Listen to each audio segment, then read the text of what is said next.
Starting tomorrow, the Justice Department will tell all employees across the country to give lawful same-sex marriages sweeping legal protections which are equal to opposite-sex marriages. The Attorney General making that announcement this weekend in New York and drawing new criticism for the Obama administration that many say is overstepping its bounds. Let's bring in the Fox News political insiders, and you can join the conversation on Twitter @FNinsiders and @Harris Faulkner. On Facebook.com/Harris Faulkner as well. John LeBoutillier, Republican congressman for New York. Pat Caddell, a former pollster for President Jimmy Carter and Fox News contributor. Doug Schoen, former pollster for President Bill Clinton and Fox News contributor as well. So the news of the day that is coming on the heels of this announcement by the AG holder is what I want to get your response on first. And the argument that some people are making now is that this is overreaching in terms of the Constitution, that states have their own vision of this. This goes against it. Your thoughts? It is overreaching, Harris. And I would call your attention to where the Attorney General made the announcement. The Human Rights Campaign benefit. Bottom line, this was a politically inspired move.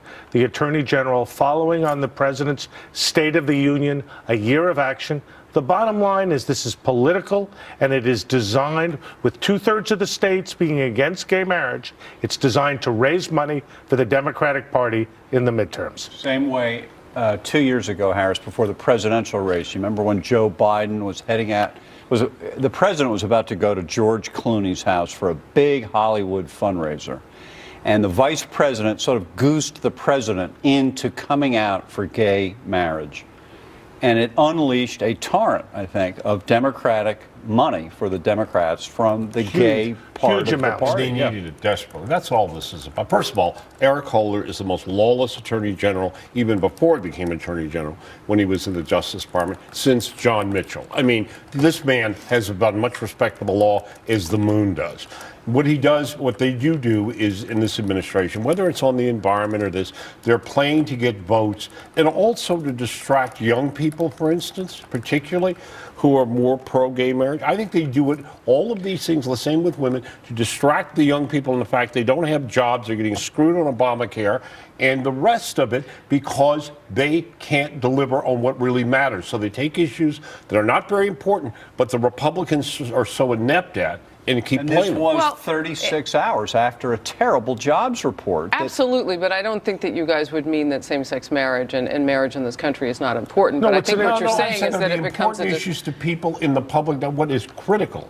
But they keep making everyone victims to raise money and get votes for, because this brings us together. We're not talking about the substance of the issue. What we're saying is, with 2/3 of the state not having come out for gay marriage, to have the Attorney General by fiat say that the federal law will apply, that at a time when we're facing crippling economic problems, a health care law that's not working, that's just not something that makes sense. Can I ask you about a power grab idea here, though? Because when I hear you say words like fiat, and I hear executive orders and it has people asking, well, where is the conversation then for what is important to people, Pat? When you make that kind of a grab, you don't hear anybody. Well, there is no conversation because they don't want to have that conversation. They just want to dominate the news cycle on their terms.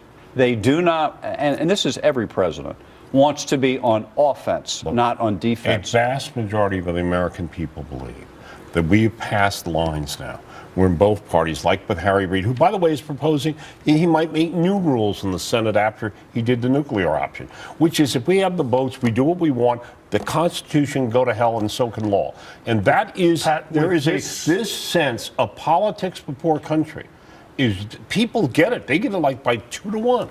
This is going on. I just was going to say, this announcement on gay marriage does not even involve a vote in the legislature, and it is something that the American people are deeply divided on. 2/3 of the states haven't passed in a favorable way the initiative. That's right. But if we have we have a pen, we will do whatever.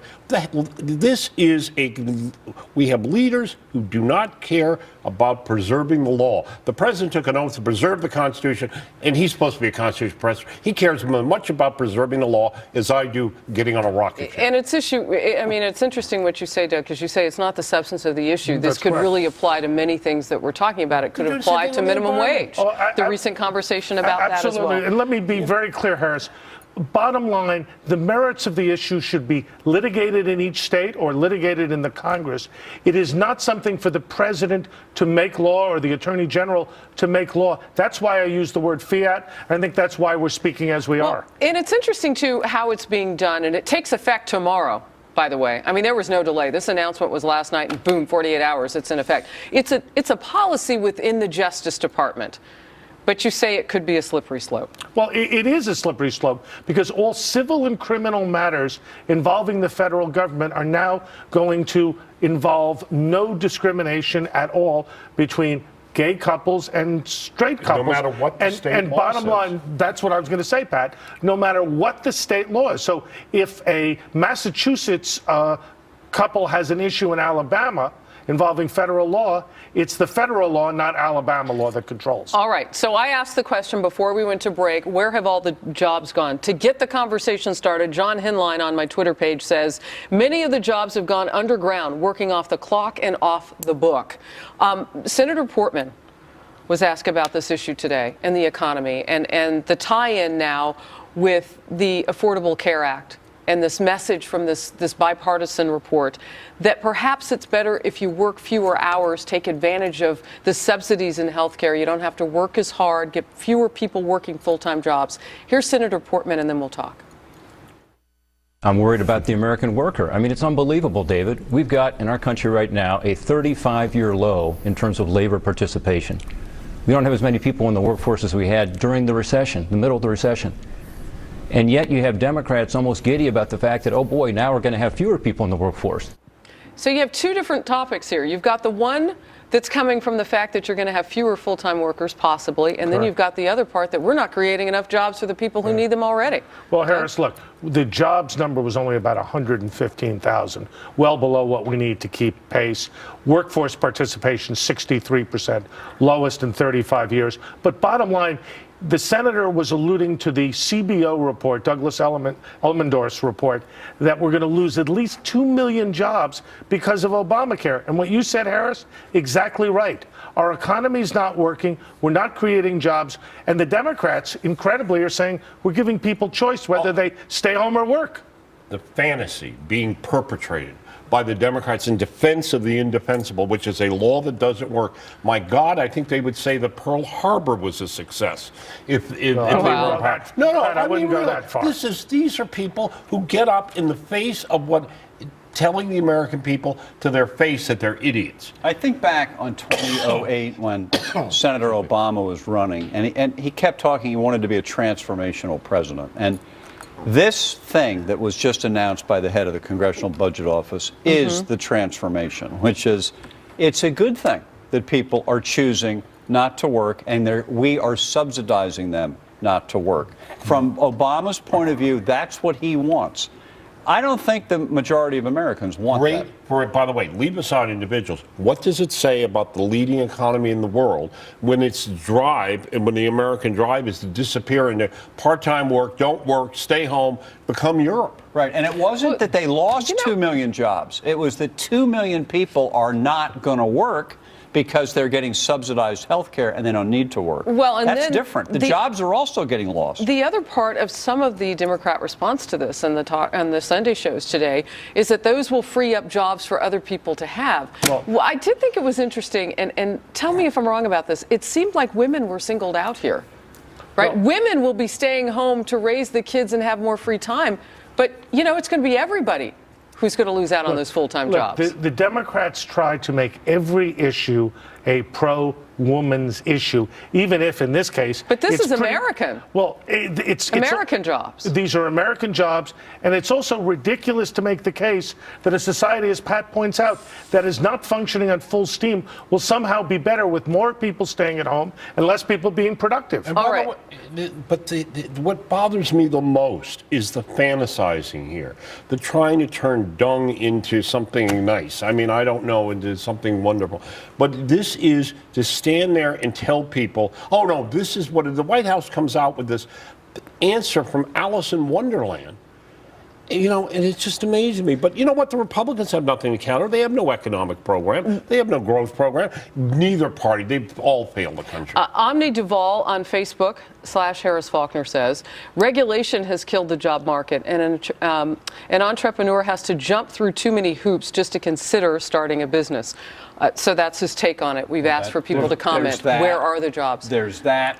On many regulations. On Obamacare, we know that people are being reduced from full-time to part-time, from 40 hours to under 30 hours, which has angered big labor like crazy. Right. And we have said on here, Harris, why don't the Republicans reach out to big labor and say, join us in opposing this law? Yes. All right.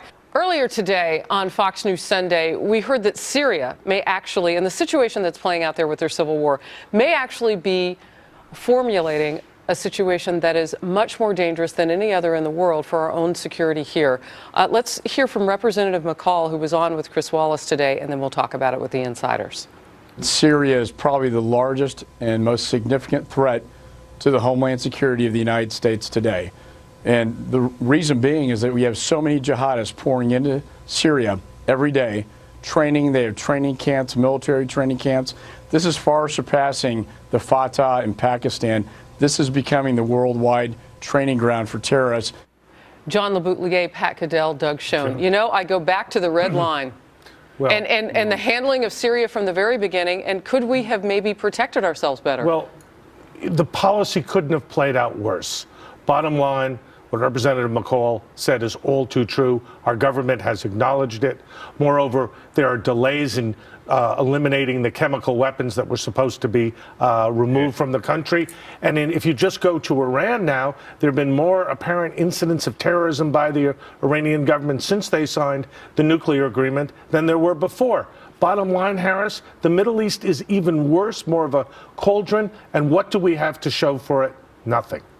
I think the congressman's a little off. I mean, Syria is a disaster, but the real evil force inside Syria is Iran. They have the Republican Guard there. And Hezbollah. And they have been pushing this for years. Basically, we have surrendered. It is appeasement of the first order with Iran by this administration. It's inviting what you have. It's what Doug said. Netanyahu today said the same thing Doug did about there being more incidents since the agreement. This is a disaster, and we will pay the price for it. Interestingly enough, the only person who's really pushing policy forward there, if you will, is President Putin out of Russia. That's exactly right. Well, President Putin has basically got the deal done in Syria. He is supporting the Iranian government. Bottom line, he is controlling the action in Ukraine. He is the most prominent and powerful actor in the world. Our own government, as you probably saw, Harris, is fighting with the EU. We're attacking them in phone calls that the Russians are releasing. A major embarrassment. And we're serving cookies to people who are fighting for their freedom. Yeah, by the way, the Russians are accused of releasing that. You're talking about that diplomat who was caught using the F-bomb, talking about the our European diplomat, Union. The woman who used to lie about all the time about and got promoted to Benghazi and got promoted to be ambassador. This is the way it works in this country in both parties. Pat does not mince words. The point I was going to make is it's interesting because they're spying too. I'm just saying. Because you got to be doing that to grab the phone call. They're proud of it. Well, I think they did. I think they're spying, and we always knew it. But this was a deliberate slap in Obama's face. You know, after he's bugging Angela Merkel's phone, Putin's saying, hey, you want to play that game? I'll show you how this works, and I'll really hurt you on something he cares about, which is the Ukraine. Just a couple from social media here. Ed Hulse wants Doug Schoen to stop using the phrase bottom line. I will, Harris. That's a bottom line. That's done. Payne Edwards on Twitter is saying, the audacity of hope in execution has become the mendacity of hype. And if that is the case, perhaps Republicans have an opportunity, but if Kentucky is any indication, maybe not. John? Well, the mendacity of hype, meaning that the president has turned out to be less than forthright and honest and all hype and no Best hope. line I've heard in Yeah. a while. What we have in Kentucky, where the Senate minority leader, the leader of the Republicans, Mitch McConnell, is in serious trouble, as that poll shows that we're going to put up. But the bigger number there is he has a 60%. There he is. He's losing by 4 points to the Secretary of State. And he does have, McConnell, a Tea Party Republican primary in the spring. Oh, interesting. But his approval and disapproval rating mirrors the president. They both have 60% disapproval in Why? Kentucky. Establishment. Just that, what that guy said. This man, Mitch McConnell, is the face of the Republican establishment against the face of the Democratic establishment. The country doesn't want either of them. They're not angry, Harris. They're angry. They don't want. What's the any bottom of these line, things. Doug? The bottom line, people are really So Payne mad. Edwards' tweet about the mendacity of hype, they all wear it. Correct. They're all about it. That's Yeah. all Washington Exactly right. And you know, 50 years ago tonight, these Beatles arrived here. And there was something honest 50 about years ago them. at about this time, 8 o'clock. And there We was all something the honest. insiders were watching. But there was All something three. honest. Not together, though. All Let me get the We're all bottom. 14, Let me get the 13. bottom line. There was something refreshingly honest about the Beatles, right? And that's what people saw. It cut through all this nonsense. So And we our- need the Beatles to and run we for need office. All right. politicians to You be can like that. continue the conversation with the political insiders on Twitter at FN Insiders Tonight and on our website every Monday morning, 10:30 Eastern at live.foxnews.com.